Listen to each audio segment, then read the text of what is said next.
is Brendan Dunn and this is Soul Collector Unboxing. What's in the box? As you can probably tell by the graphic, it's Sean Wotherspoon's Nike Air Max Hybrid, a sneaker from the future that we have access to today.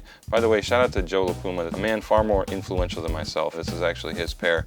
This shoe was first pitched as part of Nike's Vote Forward program for Air Max Day 2017. That contest had a bunch of Air Max collectors from around the world submit their own designs for shoes that could be made by Nike in the future. Nike had people vote on them. Sean Wotherspoon was the winner from there, and so his Nike Air Max 197 Hybrid will be getting made. The box here actually references the contest. It talks about the 30th anniversary of the Air Max 1, the 12 revolutionaires, people that were selected for the program, and the inspiration behind Sean's creation. We'll get into that in a bit. The sneakers come with a corduroy dust bag matching the corduroy paneling on the upper of this Air Max shoe.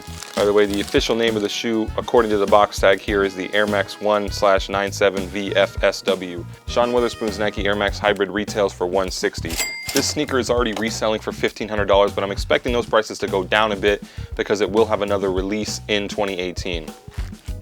Basically, the sneaker takes the Nike Air Max 97 upper and pairs it with the Air Max 1 sole. I actually happen to be wearing the Air Max 97 today, so I can show you the differences.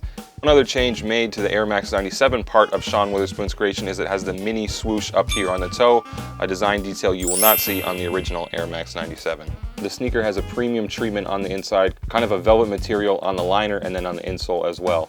On the tongue here is a wave graphic. Take that off and you'll see another swoosh underneath.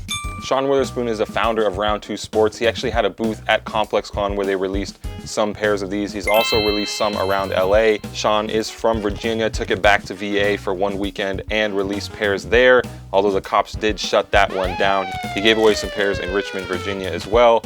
The good news is that while Sean Wotherspoon's Nike Air Max Hybrid has been super limited so far, the shoe should be releasing again for Nike Air Max Day 2018. Hopefully it'll be a little bit easier to get when that day rolls around.